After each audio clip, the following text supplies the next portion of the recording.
desde la parte más jurídica, pues vamos alimentando las ideas. Lo que tuviste con la audiencia de hoy, que estuvimos hoy presentes en Palo Quemado.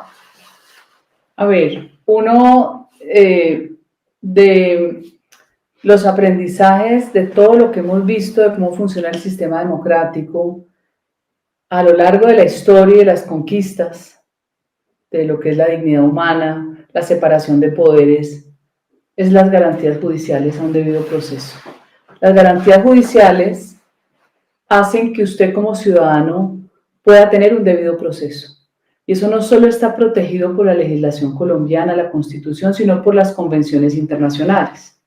Aquí, por ejemplo, nosotros somos firmantes de la Convención Americana de Derechos Humanos. ¿Qué es lo que uno espera? La imparcialidad del juez, que es un principio no negociable. ¿Qué es lo que uno espera? La garantía de un debido proceso.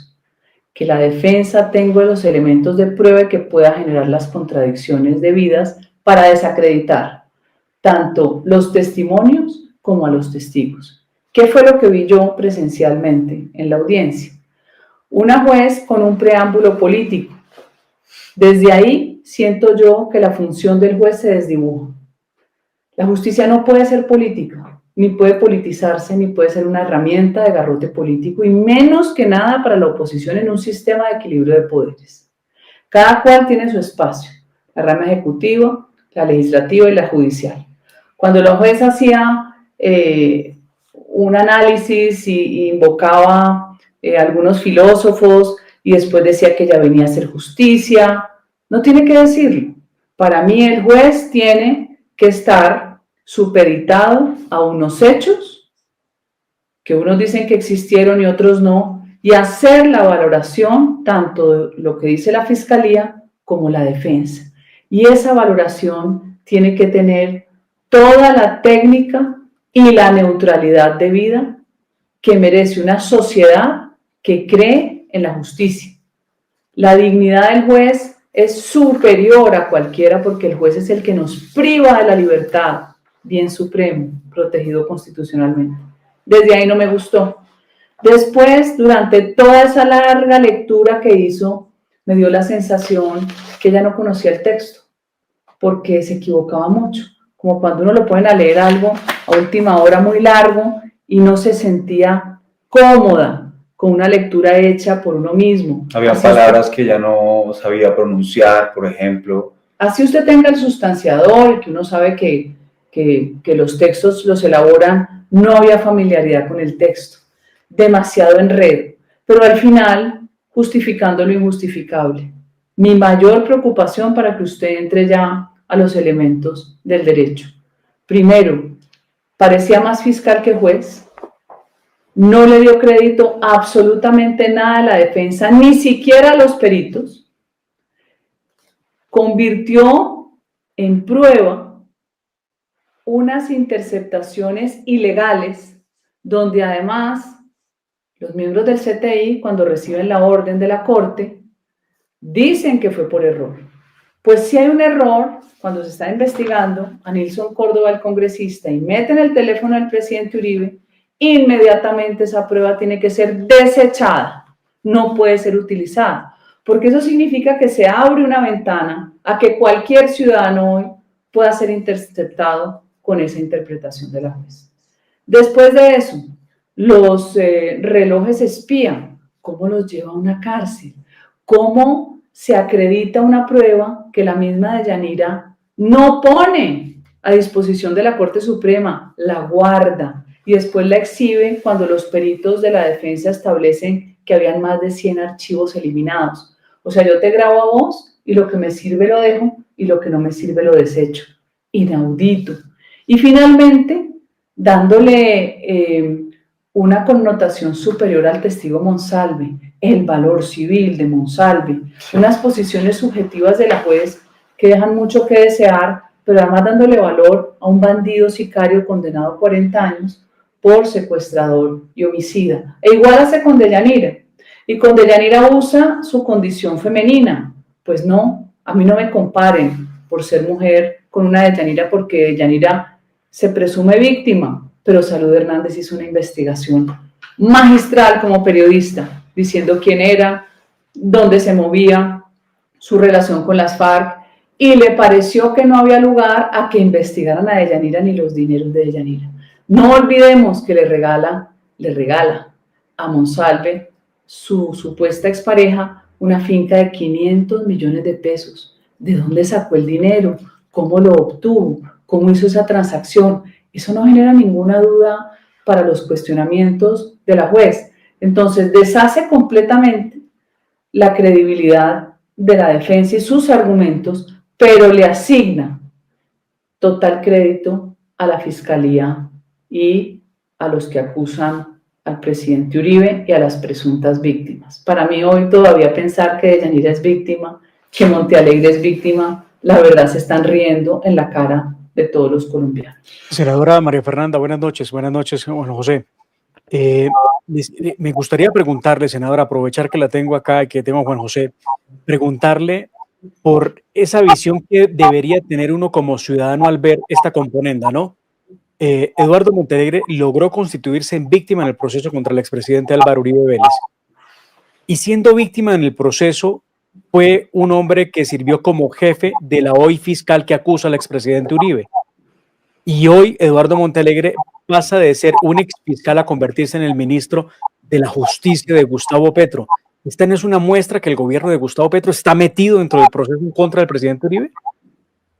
Es que el gobierno de Gustavo Petro, siento yo, que ha logrado la instrumentalización, que no es nueva, de la justicia y la judicialización de la política, que advierto no son nuevas, pero en esta administración se ve mucho más. Y lo increíble, Temar, es que es el presidente Uribe el que ayudó en su momento a la amnistía y el indulto del M-19. ¿Qué lección nos deja esto en la vida? Que los estados no pueden nunca más arrodillarse al desafío de la barbarie terrorista, siempre con el deseo que nos lo imponen además constitucionalmente del derecho fundamental a la paz, porque con ese deseo terminamos nosotros, las víctimas de victimarios y los victimarios de víctimas. Que nos quede claro que lo primero es el derecho a la vida, a la honra, que están protegidos constitucionalmente, y la paz, que puede ser una opción, jamás puede estar por encima del derecho a la seguridad de los ciudadanos. Tiene que ser subalterna, circunstancial y primero someter. Por eso yo he dicho, Demar, que la paz se impone y no se negocia. Y ahora quiero darle paso a Juan José y si me permite un abrebocas de lo quiero que conversemos, porque de verdad que causa estupor la teoría que utiliza la juez cuando trae el hallazgo imprevisto, una teoría del derecho anglosajón, doctrina de Plainview, y que le costó mucho trabajo, porque creo que se encontró con y Juan José lo decía hace un rato, ¿no? Se encontró con el término y no sabía qué era eso.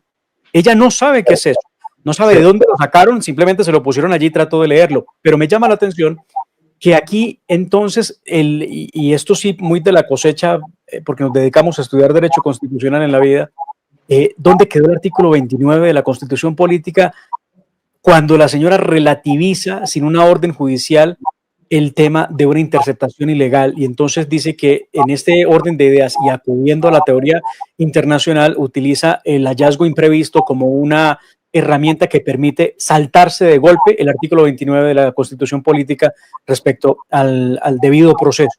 Pero además, y ya te doy la palabra, Juan José, para que me expliques esto, ¿cómo puede ser posible aceptar que una conversación pierde la protección constitucional de reservado porque posteriormente se interpreta como parte de una conducta delictiva, invierte la lógica constitucional?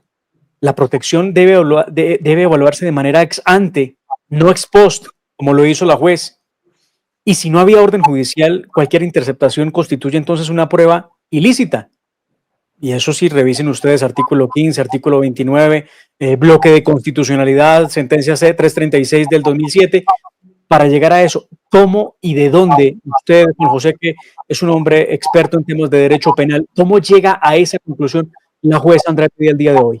A ver, antes de referirme a la doctrina del hallazgo casual o el hallazgo inevitable, ¿no? Que es una excepción a la regla de exclusión. La regla de exclusión es que se salga, ¿no? Las pruebas que no cumplen con ser lícitas o legales, una aplicación de la regla de exclusión. Pero antes de esto, Demar, yo quiero referirme a un punto que es muy importante que yo quiero que la gente conozca. Y es que este proceso se enredó.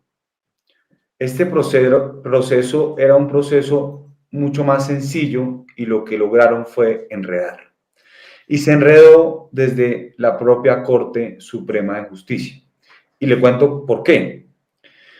Porque, en primer lugar, hay un problema de competencia. Hay un problema de competencia. Y lo voy a explicar. Quien conocía del radicado de Álvaro Uribe en la Corte Suprema de Justicia, como del radicado de Nilton Córdoba Manyoma en la Corte Suprema de Justicia, era el magistrado Barceló. Y en ese entonces, eso se llamaba Sala de Instrucción de la Sala de Casación Penal de la Corte Suprema de Justicia. ¿Vale? Luego entra en Acto Legislativo 01 del 2018. Y eso es muy importante. Acto Legislativo 01-2018, que dice textual y expresamente que su aplicación es inmediata y su aplicación corresponde a la segunda instancia y a la creación de lo que se llama ahora la Sala Especial de Instrucción de la Sala Penal de la Corte Suprema de Justicia. Es un poquito de enredo de palabras, pero para ponerlo fácil para la gente es que entra un acto legislativo y ese acto legislativo ordena a la Corte a que se cree unas nuevas salas que van a dirigir la instrucción. Y como ese acto legislativo decía que operaba de forma inmediata, lo que debió haber hecho la Corte y los magistrados conocedores de esos procesos que llevaban era remitirlo a esa nueva sala que había creado ese acto legislativo. No lo hicieron y siguieron tomando decisiones. Es decir, tomaron decisiones sin competencia. Por lo tanto, tanto la interceptación de comunicaciones que ordenó Barceló contra Nilton Córdoba Manyoma eran carentes de competencia, y también las que ordenó en el proceso del presidente Uribe. Eso es lo primero y fundamental. No tenían competencia. Pero luego, lo que parece ilógico, y te lo cuento, es que la Corte, la forma como la Corte justificó esta falta o esta carencia de incompetencia, porque de hecho la Corte de competencia, claro, fue decir que no tenían el personal ni las salas. Es decir, el procesado tiene que asumir las cargas de que la Corte Suprema de Justicia, ¿no? El contribuyente, que es el ciudadano, aspira a que la Corte Suprema de Justicia por lo menos tenga cómo implementar las nuevas salas, que un acto legislativo, que es una forma, una de las tres formas de reformar la Constitución, le exige, no lo tiene. Y entonces el procesado tiene que, ¿no?, aguantarse esa carga. Esa fue la forma como defendieron su incompetencia, ¿vale? Su falta de competencia. Luego, entonces el error.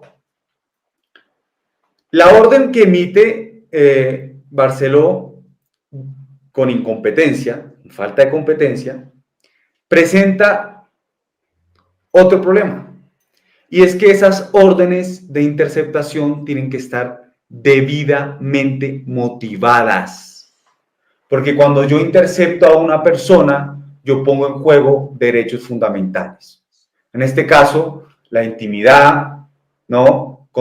Se contrapone contra, por ejemplo, la búsqueda de la verdad, la administración de justicia. Entonces, hay un juicio de ponderación, hay un juicio de necesidad, hay un juicio que se hace para emitir una orden de interceptación. No lo hizo.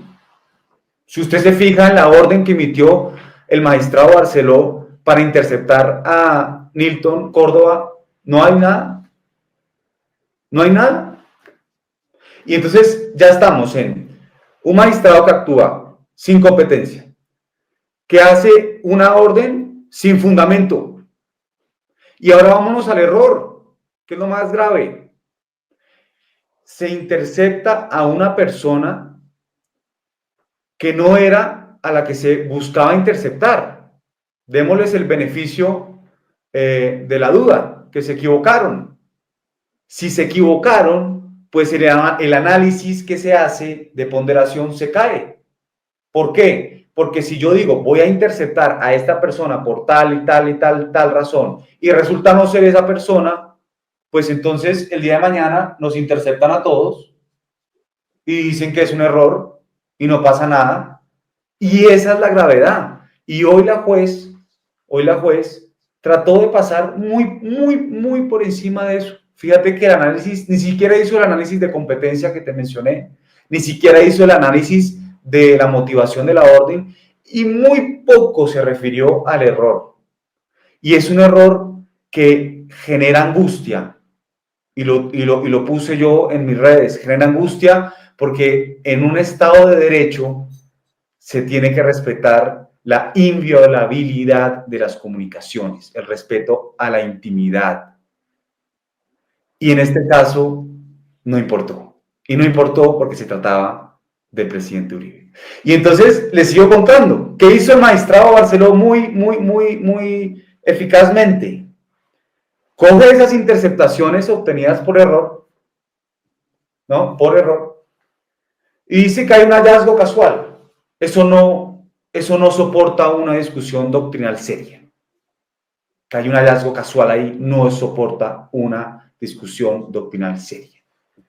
Y traslada al proceso de Uribe, que también él era el magistrado instructor. O sea, él se traslada las pruebas de otro proceso a su mismo proceso, ¿no? Eso sucede en la Corte. Y todo esto sucede sin que se implemente el acto legislativo. Es que siguen haciendo actividades por fuera del marco constitucional. Y continúa. Y no para ahí, porque es que esto, Demar, y disculpa, yo me extiendo aquí, no para ahí, porque luego nos damos cuenta que en las comunicaciones que interceptaron, que ya vienen sin competencia, sin orden, por error, nos damos cuenta que interceptan una conversación que es abogado-cliente. Por favor, y la forma como lo justificó la Corte es diciendo que no había un poder, que Diego Cadena no era el defensor. ¿Cómo así? O sea, si el día de mañana viene una persona, como me sucede mucho, a pedirme, mire, yo quiero que usted me defienda, entonces yo le digo, listo, ¿qué le pasó? No, yo hice tal. Yo le digo, mire, es que esos casos yo no los llevo. Entonces mañana me pueden llamar a mí a declarar contra esa persona. Porque el secreto profesional quedó en nada. O sea, según la juez de hoy, ese secreto profesional no existe porque Diego Cadena no era abogado defensor, ¿no? ¿Cómo van poniendo siempre arandelas a su propio beneficio? Y entonces queda limitado un derecho que es sagrado. Y es un derecho convencional, constitucional y legal. Nuestra Constitución, que de hecho hay un análisis de derecho comparado con, por ejemplo, la legislación española. En nuestra Constitución, a diferencia de la Constitución española, sí está expresamente prevista la inviolabilidad del secreto profesional. Es que así lo dice textualmente el artículo 74. Y luego la ley 906 y la ley 600 lo dicen así textualmente. Y luego hay una sentencia que es muy importante, que refiere el mismo tema, y dice, y se las voy a citar porque es una sentencia maravillosa, dice, como en el caso del derecho a la vida, en el del secreto profesional, la Carta no dejó margen alguno para que el legislador señalara bajo qué condiciones puede legítimamente violarse un derecho rotulado inviolable. ¿Cuánto le importó eso a la juez? Nada. Y solo estoy hablando de lo que es un aspecto procesal en el sentido de lo que debió haber sido excluido del proceso. Y ahora, frente a la decisión de la juez, un sentido del fallo que se demore, ¿cuánto se demoró? ¿10 horas? ¿12 horas? Y al final amenazando, ¿no? Amenazando a ver si podía de una vez llevarlo preso, ¿no? Adoptando la línea jurisprudencial más restrictiva que ha tenido la Corte Suprema de Justicia y que de hecho el año pasado en sentencia de unificación ya quedó desdibujada, ¿no? Yo lo que veo aquí es lo que estoy tratando de ser es lo más objetivo posible desde el punto de vista del derecho. Esto es lo que nos dice el derecho. Y si en un estado de derecho suceden estas cosas, tenemos que alarmarnos. Porque es muy grave lo que le está pasando al presidente Uribe. No sé qué otras preguntas tengas. Claro, senadora María Fernanda, esto políticamente, ¿qué significa? ¿Qué impacto tiene? Y ya vuelvo con el tema jurídico porque quiero que regresemos con Juan José para hablar de lo que viene en el proceso, porque la gente no entiende y es fácil de prever que sea así, ¿no? Es que 11 horas de audiencia en los que la señora en 10 minutos dijo lo que pudo haber dicho a las 8:30 de la mañana. Es así de sencillo. Al país no le interesa el contenido de leer las conversaciones mal transcritas que trató de leer, le interesaba los últimos 10 minutos, cuando habló de las razones que tenía para sentenciar al presidente Uribe. Políticamente, ¿esto qué significa para el Partido Centro Democrático? Políticamente, ¿qué significa para ustedes que están ahí trabajando en una precandidatura presidencial por rescatar este país? ¿Qué impacto tiene eso? Demar, tiene el impacto de atemorizar el ejercicio de la oposición. Tiene el impacto que significa el mundo al revés, y es que los victimarios triunfan en Colombia y las verdaderas víctimas seguirán haciendo fila por un reconocimiento. Es grotesco este caso no solo por toda la violación de garantías judiciales al debido proceso del presidente Uribe, de los tecnicismos, de lo que ha hablado Juan José, sino que en el gran contexto es la judicialización de la política. Pero finalmente están intrincadas las decisiones judiciales con apariencia de legitimidad con los efectos políticos. Y yo quiero que no se nos pase de largo que la juez en ninguna de las 10 horas, en ninguna, habló de la determinación. No aparece la prueba en la que el presidente Uribe es el determinador. Ella se dedicó a vagar y a hablar de todas las categorías del delito en actuación penal, todas las categorías, la enciclopedia, pero nunca dijo cómo Uribe había dicho que se debía pagar testimonios y deshizo algo fundamental, que es la verdad. Ella interpreta que lo que pretendía Cadena era torcer la verdad cuando lo que buscaba era la verdad. Ella le da crédito a un personaje como Monsalve y no le da crédito al resto de las víctimas donde está el padre y el hermano de Monsalve.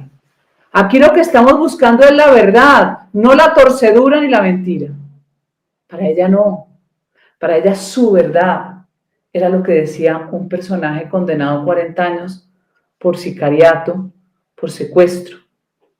Cuando usted hace un balance, se da cuenta que aquí en Colombia, salvo que usted tenga alguna protección, usualmente ser de izquierda, donde gozan más de impunidad porque viven victimizándose, llamando a los demás de hostigadores, diciendo que es que les toca irse del país porque su vida está en riesgo. La verdad es que aquí no hay equilibrio. Perdimos y perdieron todos los colombianos.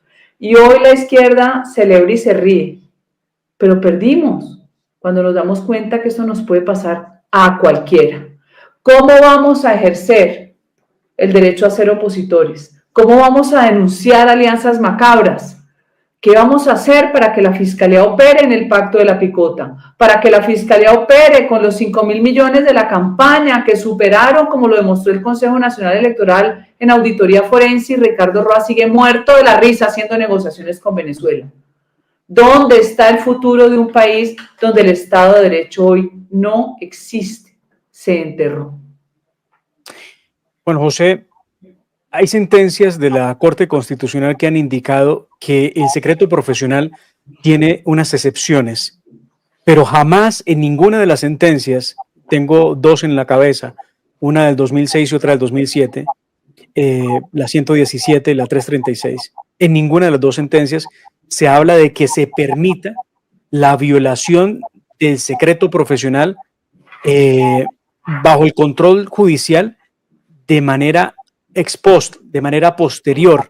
Entonces cometen la violación del derecho y dicen al final, ay, qué pena, le violé el derecho. Ay, pero vea que me encontré algo que me interesó. Entonces, esa pena que tengo se me quita rápido porque ya no tengo pena. Ahora me parece perfectísimo. Lo que usted ahí reveló es importante. Permitir la interceptación sin origen judicial, con base en un interés superior por la justicia penal, esto no abre pues un antecedente devastador, porque entonces cualquier cliente y abogado deben estar pendientes porque en cualquier momento los interceptan. Es muy grave, sobre todo para los que ejercemos la profesión de ser abogados defensores, la posibilidad hoy día de que las conversaciones con nuestros clientes puedan ser el día de mañana utilizadas como prueba, como sucedió en este caso. Y yo te cito una sentencia más reciente de Mar. Esta es una sentencia de la Corte Suprema de Justicia. Esto es un auto, disculpa, radicado 34099, en donde deja claro que el marco normativo colombiano es categórico y no admite ambigüedades. Y lo voy a citar también porque me parece muy importante. Con la expresión por ningún motivo, el legislador consagró una reducción teleológica que prohíbe al funcionario judicial, señora juez, crear o aplicar excepciones a casos particulares. Por consiguiente, la creación jurisprudencial de supuestos que justifiquen en un asunto particular la inherencia en este ámbito de comunicaciones desbordaría el margen legítimo de interceptación. Corte Suprema de Justicia hablando de la comunicación entre abogado-cliente. Eso no le importó. Y no le importó porque, es más, yo le comentaba cuando a mí me preguntaban en el caso de Uribe qué iba a pasar, yo decía, si no fuera el presidente Uribe el que estuviera sentado en ese estrado, con la sola práctica probatoria de la defensa, de la fiscalía, disculpa, yo como defensor digo, no presento pruebas, me voy de una vez a alegatos de conclusión, porque fue tan malo lo que practicó la fiscalía y le fue tan contrario que yo no hubiese practicado pruebas de defensa. Y aquí quiero hacer un punto que es muy importante, que la gente lo olvida. En el derecho penal, esto no es un partido que empiece 0-0, es un partido que empieza 1-0 a favor de la persona que se pretende condenar. ¿Por qué? Porque hay un principio que se llama la presunción de inocencia. Y la fiscalía tiene la carga probatoria de desvirtuar esa presunción de inocencia. Entonces el partido arranca 1-0.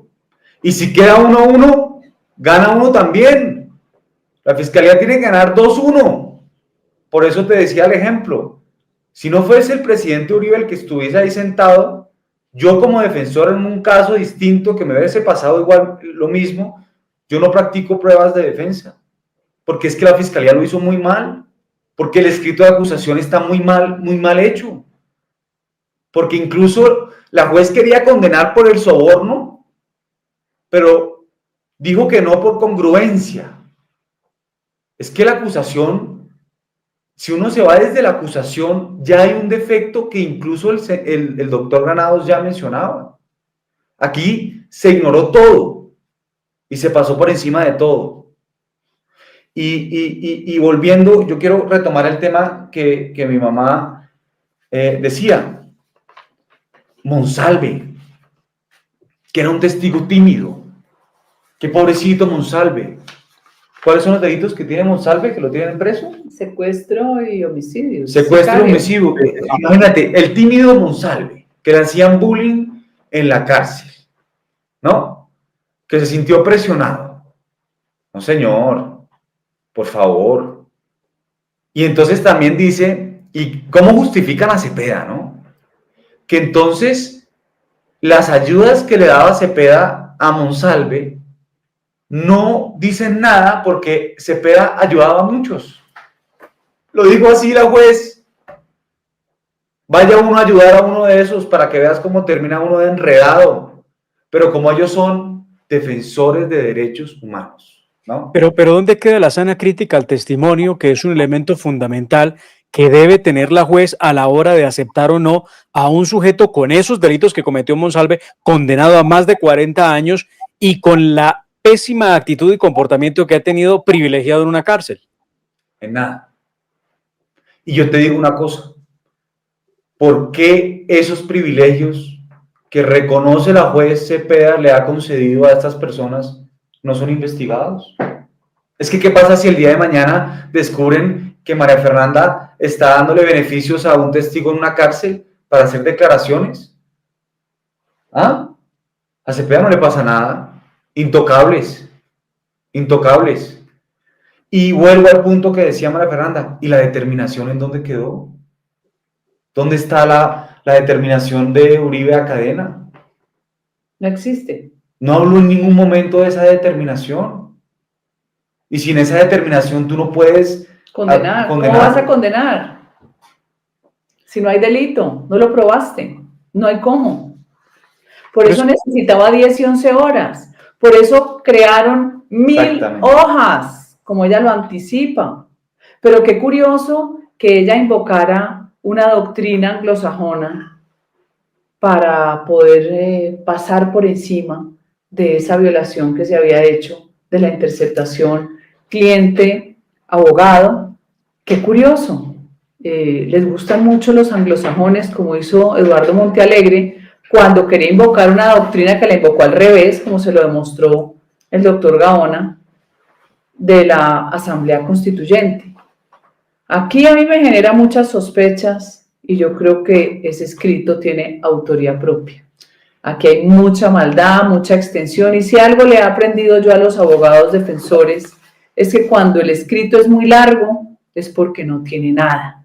Cuando usted tiene las pruebas, usted no tiene por qué extenderse tanto. Y en eso el derecho anglosajón es mucho más práctico y más sucinto. Sentencias de 15 páginas.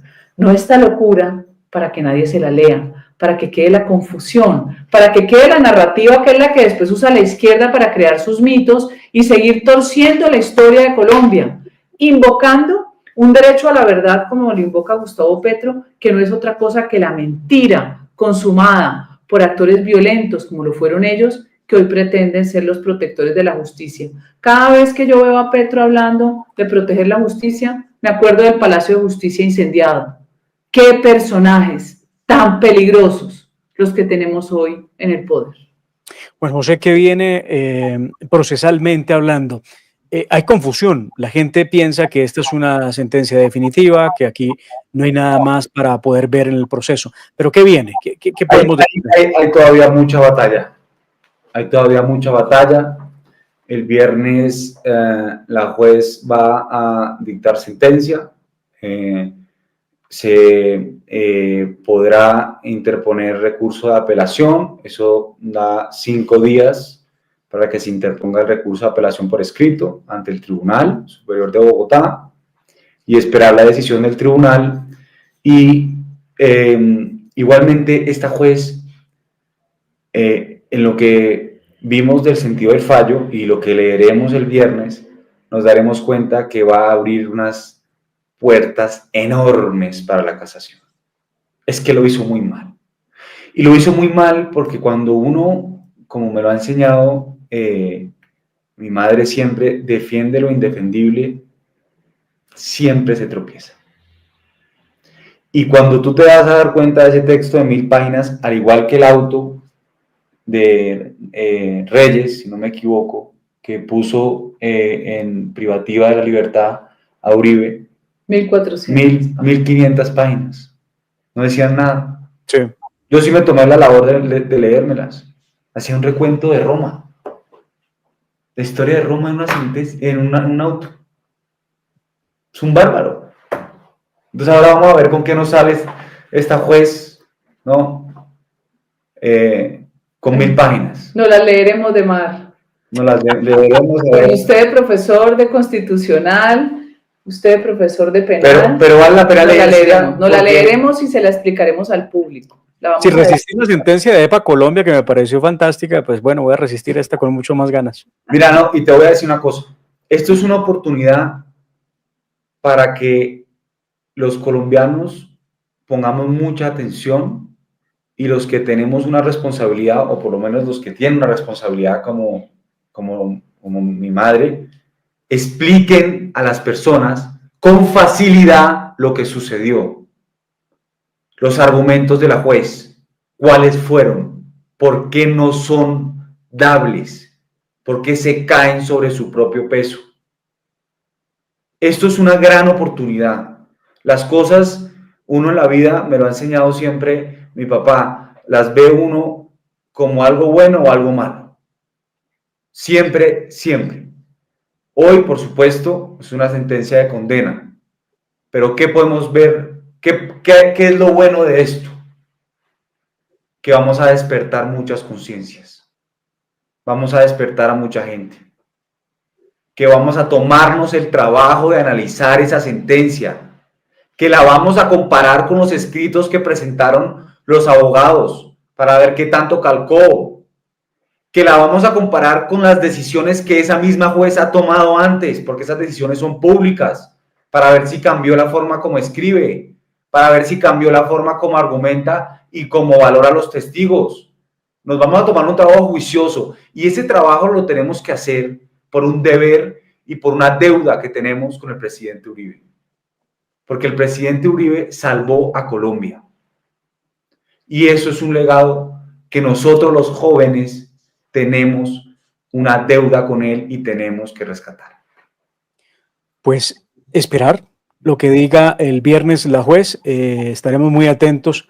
Senadora María Fernanda, Juan José, muchas gracias por el tiempo que hemos logrado compartir juntos para darle claridad a la gente, y esto es una esperanza, porque lo han dicho claramente ustedes, aquí no hay una batalla final, esta no fue la derrota, esta simplemente es uno de los pasos que siguen, porque viene la apelación ante el Tribunal Superior de Bogotá y vendrá la casación ante la Corte Suprema de Justicia, ante la Sala Penal, así que camino es lo que queda para poder demostrar. Instancias internacionales.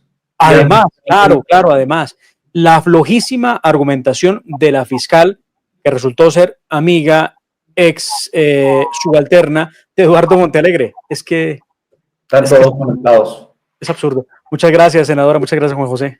Gracias, de nuevo. Chao, que estén muy bien. Feliz noche a todos ustedes. Muchas gracias y compartan este video, porque aquí está el análisis de lo que pasó hoy en Colombia, día histórico, 28 de julio, en el que la juez Sandra Heredia leyó el sentido del fallo con el que condenaría al expresidente Álvaro Uribe Vélez en primera instancia. Lo que viene es cuento, lo que viene es proceso. Muchas gracias. Feliz noche.